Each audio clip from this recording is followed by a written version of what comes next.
second topic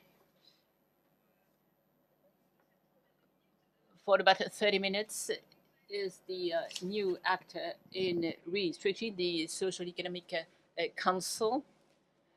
No more trade unions representatives. 30th December 2019, everybody will be exactly in the same situation. All this will be unified, and you'll have a single body, CSE. So let's try and see what its role will be. What about the implementation of its functions? And more concretely, how would it be possible for companies to seize this? Seems to be a new opportunity. Philippe, could you say a few words and about the objectives of this CSC? And is it really that novel? Is it breaking new grounds? Sorry, the interpreter can't hear. The mic is not on. We don't have any mic. No sound.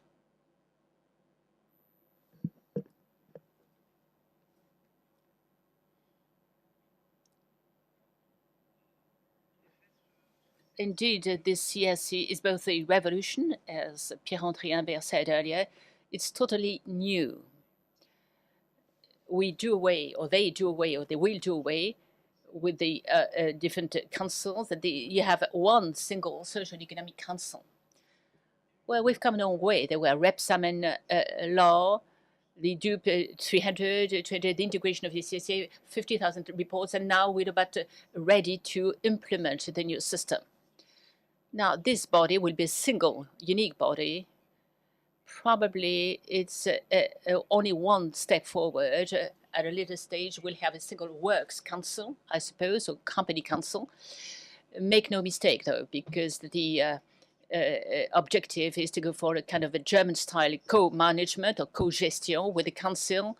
That will be CSC, and the one that will negotiate collective agreements, denounce them, possibly, or amend them.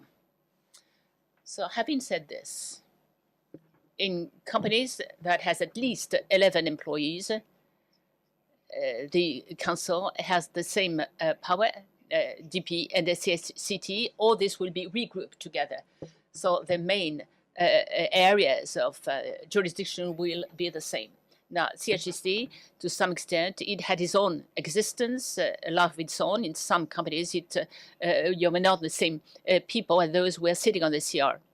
In bigger companies, you'll have the Health Safety Commission, composed of 3 members that will be delegated the powers of the other body in order to work on those issues. And in other companies, bigger ones, it can be imposed by the Labor Inspectorate. So some will claim that CHSA disappears, while this committee had become more powerful over the past few years. It was consulted before reorganizations, redeployment. It was still being consulted on company agreements that were seeing some of the roles being shaped off. Now, in matters of NMA, who acquires whom, who is going to decide? So that committee will be dedicated to this issue, will be able to offer expert reports or expert investigation. Collective agreements might even give it to more extensive power. So in concrete terms, you can say, okay, we're supposed to have 12 meetings during the year, and 4 will have to be dedicated to that particular issue. So you can say that that committee, CHC, has disappeared. But in the past, there were a number of meetings you have to attend, or to waste of time for top management. It's not the case anymore, because you have a minimum number of interlocutors, which is good for the company. It means a gain of efficacy, and no waste of time. It's a good thing for the social dialogue as well. Wearing the hat of the IP, in the past, you can split up the information, bits and parcels, and you might not say the same thing to the people you had in front of you. It could be this message, but it could be different as well. It's not the case anymore. You have a single body in front of you that has access to an overall information, strategic access to information. So it gives him a leverage. No possibility to conceal anything. Now look at the psychosocial risks that was totally split off. Now, if you go for reorganization, redeployment, of course, these questions will be asked. In the past, they might have been asked by the Committee on Health and Security. Now, it's not the case anymore. So it's a far more comprehensive approach, smoother negotiations, probably. So in the past, there were DPs. Now, they're not. These delegates do not exist anymore. Now you can have what you call délégués de proximité. You have to be careful there because if you want to go for that type of agreement because you consider that your companies need this, you have to be very careful as to what you write down. This is going to be a very general presentation. The CSC order is the longest one and the most complex one of the whole set. It would take about a full day to cover it all. But a consultation, the time given to consultation, no change. You can have I'm referring to the consultation, not the recurring consultation. Pierre-André Imbert said you can have a social agenda. Now I'm talking about the redundancies. If you want to reorganize, how can you do it? So it's a one-off issue. So you have to have an agreement, company agreement, approved by the majority of employees. Now, if you don't have a union representative, since you don't have any union representative, or if you don't have, I can negotiate with majority of the CSE. If not, you have to go via a decree. Well, the decree says two things. It's a typical consultation, standard one, it's 1 month. If you want to get an expert's report, 2 months, no change. There's no CHCC anymore. It was 3 months in the past. Now, we don't have any. But still, the decree provides, to be published soon, provides that if you have or request an expert's report on a company company report and other reports, it's back to 3 months. That's the time frame. If no expertise report is required back then, even if it would take 3 months anymore. Anyway, now it's down to 1 month instead of 3. Even the number of issues to cover is a large one. And my last point is the power given to trade unions, because I'm free to set up, to decide on the modus operandi of the CSE via the accord de mise en place implementing agreement that can provide for many different things. Let me draw your attention to one point, the definition of what we mean by establishment. If I decided to set up, we have a structure, we have 136 entities, for example, a huge case. Now, a majority of trade unions, if there's no union representative, a majority of members of the SCSE, then I can say exactly which establishment are targeted. I'm totally free to decide which are targeted. I don't need to rely on any other criteria. It's totally open.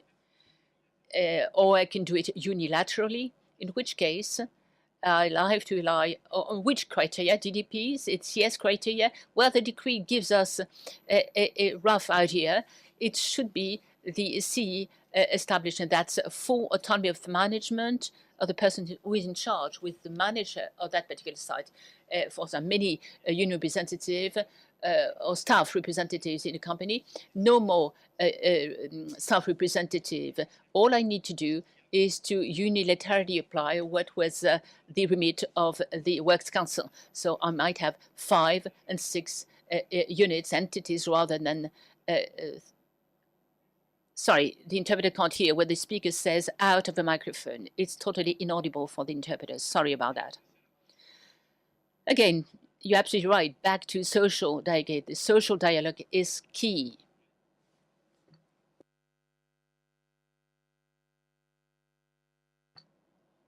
No mic, no interpretation.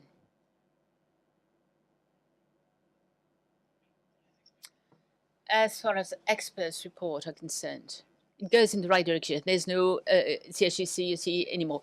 We have one single body that will tell us whether they want to report, expert report or not. You're going to have to ask two different bodies. It's one shot. Okay, our the experts who draft the expert report, you know, it's very expensive, even though all they do is copy and paste. Now, if you want one single body CSC that appoints an expert that looks into the reorganization, maybe there may be some pooling effect and it's bound to be less expensive, probably, or maybe. Now, the US Council should take about a certain percentage, 30% of the cost of experts report. That was the ratio, provided there's a budget available for that. But the principle is that the 20% to be borne by the CCC is kind of a pooling effect, and they are the obligation to take part, to be involved. Number three, THACT had no specific budget. They could do everything they wanted to do. We had to pay. It was an obligation, even and we had to, if we want to challenge the expert's report at court, in court, we said, indeed, there was no request for the expert's report, so we cancelled. But still, you have to pay the lawyer's fees incurred by this system, which is totally scandalous. Now, this it doesn't have any budget anymore, so that issue is not there anymore. Now, the time frame, the decree will decide a number of specific time frames per topic or per theme. The expert is supposed to return his report within 2 weeks, the 2 weeks that precede the day at which the opinion is to be handed down. So it's getting very complicated. So 3 days for you to ask questions and to get the answer, that's 2 months, 8 to 8 weeks. All they have is 5 weeks to actually draft the report. So they're not happy about that. But that's a good thing, because it would push them to go faster and faster, and then not get to charge you so much. Now, number three, it's good, but it lacks in consistency. Different steps, different stages. The first stage is when the expert report is decided. You can challenge the principle of it. You can question the competence of the expert, the scope, the perimeter, the provisional cost, and the actual cost. So you can challenge all these items. And every single time is a separate procedure that starts, and you're given a week before you seize the court. It used to be 5 days, now it's 10 days. How can you do this in 10 days? You have to look at the document, discuss it with your clients. This is bound to take some time. Then you have to get in touch with the registry of the court. You have to know whether, sometimes it's only, you can be heard for 1 day only, where you have to cover all these steps within 8 days. This seems to me hardly feasible. And the order says nothing as to the possibility to change, to adapt the time for the handing down of the report when one-off consultation. Is it an omission on their part? In which case, you can take care of it, for this, make it longer, or is it terminate in order to give as little time as you need? Again, the interpreter, sorry, can't work because there's no, she's not getting the sound. There's no microphone.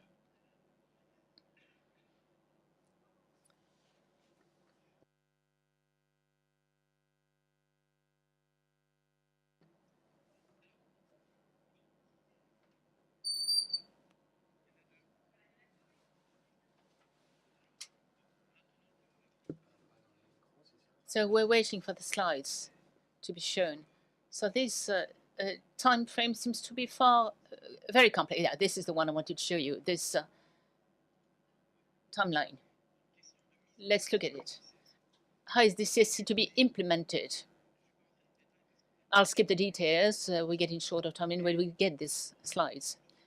To me, this is an opportunity. Why? Because I may decide whether the CSR is completed in 2017 or any. I can postpone the day of election by 12 months with the agreement of a majority, or unity by consulting my staff council. It's useful strategically. Is it the right time to organize elections? Maybe not. You have to check what the majority opinion is. But it is a possibility. Second, I'm consulting them. I know I'm going to meet with them soon, but I'm going to implement the CSC, a new IP. It's not exactly the same thing as CSA, so maybe it's a good thing to finish off the council before we start the election. Perhaps also it would be better to postpone the election date. The order, what about the merger and acquisition, transfer of companies? If there's no IRP in the company, I have to organize elections. If there are entities or sites there, if I join a company that has a CSC and I'm supposed to organize election in my site, now the order is silent on one point. The one is the acquirer doesn't have one. The one who is acquired doesn't. So you can have a PSC and using the old labor law and a new CSC complying with the new provisions. So either it's an omission, the acquiring company will have to organize election as soon as possible. This is the only safe way to go about it. And then you can also see this as an opportunity. Suppose a merger of 5 companies merged together in October 2018. You want to make sure that the elections take place 1 month or 2 weeks after the merger, just by change. Of course, you have a number of advantages. I don't have to worry or to wonder about the IPs, whether there's still full autonomy of my sites. It doesn't matter because the elections are bound to take place very soon. Second, when we join the acquiring company, the one that we need to have a unanimous agreement, it's going to be very hard to, it's hardly feasible. So you can anticipate, organize election for the 3 companies at exactly the same date. And in fact, you don't have to wonder about what's going to happen. You know that I know exactly to what extent I'm being represented. I had 6,000 staff members. Number 3, perhaps I can negotiate with a number of sites via the majority agreement. And number 5, therefore, there will be a representative, and therefore they'll be legitimate to negotiate the new agreement, integration, substitution agreement. So you see, hopefully, you see that this seems to be look like a constraint, but you can turn it around and use it to achieve a positive outcome for you. Thank you. No mic, no interpreting.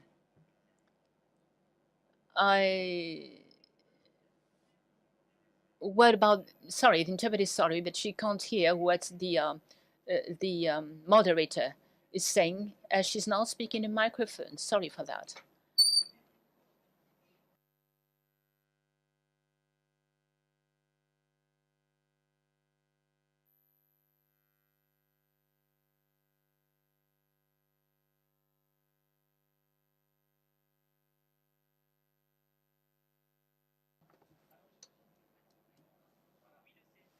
The answer is yes. Yes, is very good news for us. The Macron orders complete this chapter. More security, more safety. We feel safer. Probably the CHCC is going to disappear totally from a practical point of view. We're not going to have any problems. CHCC, as said repeatedly, is a body that had increasing powers, perhaps even a blocking power, a body that can do almost everything and doesn't have to give accounts to anybody. Now, with the CSC, new CSC, the question doesn't arise anymore. You're not going to wonder whether you need to consult that body anymore. Now, if you are redeploying or reorganizing the company, of course, you need to know whether you want to consult the CHC. Now, with the CSC, the new body, this question is totally redundant. It doesn't need to exist. Very important. So then the CSC, the new body, stands for no DPs anymore. At Maison du Monde, I think it was the case when I was working with the Zara France, we decided that we had laborers represented at domestic and national level. We negotiated this with our partners. So indeed, we considered that was represented the way we work on a daily basis, so more representative. So, you know, some people used to tease us and tell us, no, the scope of DPs is the store, the shop. It's not the case anymore. You can do exactly what you want. So we can submit a pre-election protocol, have it signed by trade unions, or you can also decide not to have any representative at that level. And this will be very useful, as we don't need to justify our positions on this point. So to us, it's more visibility and a big plus. As to the economic impact, it may seem obvious, but a company needs to assess the level of risk and know how to handle it. And this applies individually with the capping of the industrial courts compensation levels. That again, you need to feel safe.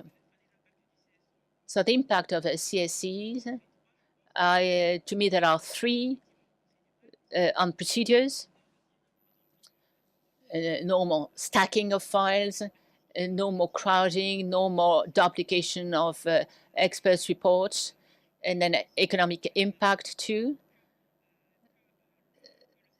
So only the CLC will have to fund this experts' report system, so probably they will feel more accountable, and they will be ready to stand for the decision they make, hopefully at least, and then impact on the smoothness of the social dialogue, which is something we look at closely. Now, there are, when the CADP, DP are not in the hands of the same unions, there are problems. And now it's going to be the end of this multi-party system, and we'll be able to simplify, streamline, and therefore we're bound to feel safer. In terms of bargaining power, you have only one body to talk to. Yes, indeed.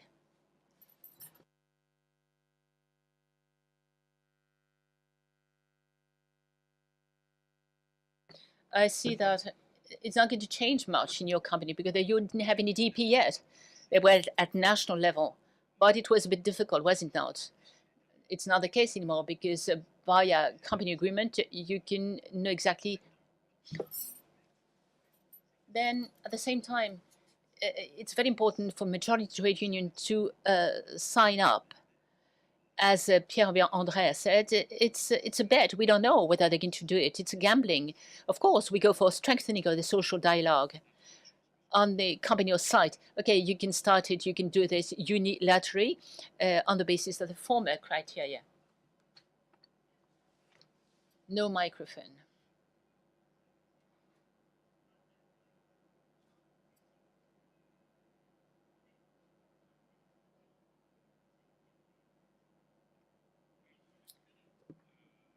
Answer, yes, hopefully. Transition management companies, I must say that our situation is very different, clearly. We come into companies, we have 40 employees or 1,500 or more than that. And of course, this is bound to make a very different environment. Now, let me take two examples.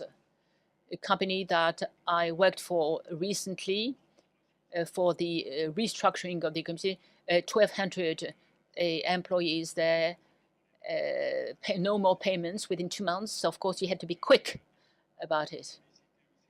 You had to ask the social partners what the best option was. It was a difficult situation because there was no more cash.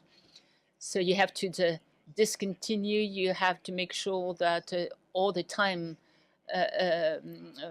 limits are lifted. You have to go fast. We knew that there was no more cash. Cash was going away. We were able to find a few pockets that we used to continue operating the company, and then we went directly into the redeployment of restructuring plan. That was virtuous, I must say. It was a PSC that could actually create new jobs. So we totally changed the way in which the company had been organized. There was a development, a new branch, and we were able to create new jobs, salesperson. And the social partners, so we were with the GDP, I had 46, so GDP, 1 CA, 1 CCE, with CHCT as well. And I had requested the organization of a DUP, biomajority, and that was refused to me for two reasons, mainly. First reason is that trade unions didn't see the point. You know, lowering the numbers of their representatives was not perceived as a positive outcome, and the other one, number of hours allotted to them was, of course, was cut down. So we started the discussion, traditional information consultation meeting. You aware of the time frame, the experts, one with the HCT, one expert for the CCE. And then we went on with the consultation. So the time spent on this, was huge. Waste of time for the CE, for the expert. You organize meetings, you go on with the traditional meetings, the old system, and then you have to have meetings with the expert because the expert needs to know what you want to achieve. So that's for the CE. You repeat the same thing for CHTT, and at the end of the day, you may not end up with the same discourse. Each committee has its own perspective. So you come in, and at the end of the day, the situation is discrepancies in the assessment made of the project. Of course, the project is a good one. It has to be conducted, but the evaluation made of it by the two committees, the two bodies, are conflicting. And you end up with a contradiction. Of course, the CSC is bound to harmonize, to streamline and simplify the way you tackle a project. Of course, this is a redeployment project. It will be exactly the same field, where it's a growth project. So that, again, it will depend on the seniority of your council members, what are their political line. Some are bound to have a dogmatic position, and that this is going to say whether it's a virtuous PSC or a less virtuous PSC. They're going to be dogmatic and unmovable in their positions. So that's what the management has to establish a real, actual dialogue with the social partners and with the trade unions. Again, no microphone. Sorry about that.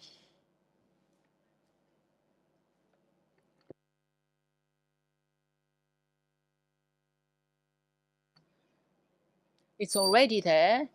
It's not a new thing. If there's a majority agreement of book one, I don't need to consult my CA anymore. Of course, you want to consult your CA on the transaction per se, but I've been able to negotiate book one with the trade unions. It makes a huge gain of time, as I don't need to consult it. Now, the CE and the CSC in the future may appoint and chartered accountant to assist the representative trade unions in their negotiation. So you're going to go in even faster on that track. And then possibly, as we said earlier, when we have a company, a council that is in a position to negotiate everything, the whole deal, then of course it's bound to be even faster. But I have my doubts, though. The company council has to be set up via a collective agreement, and therefore that implies the presence of trade unions. It says that the company committee, I don't know that someone is going to put its head at stake or it might be the sign that since this is a free agreement, you feel free to appoint in the matter of this Works Council, and maybe trade union representatives say, okay, members of the Works Council are bound to be members of the DANESI, plus, and we insist on having union representatives as well. Maybe someday we'll go for a more fluid approach. Now you referred to the dogmatic posture that some might be taking.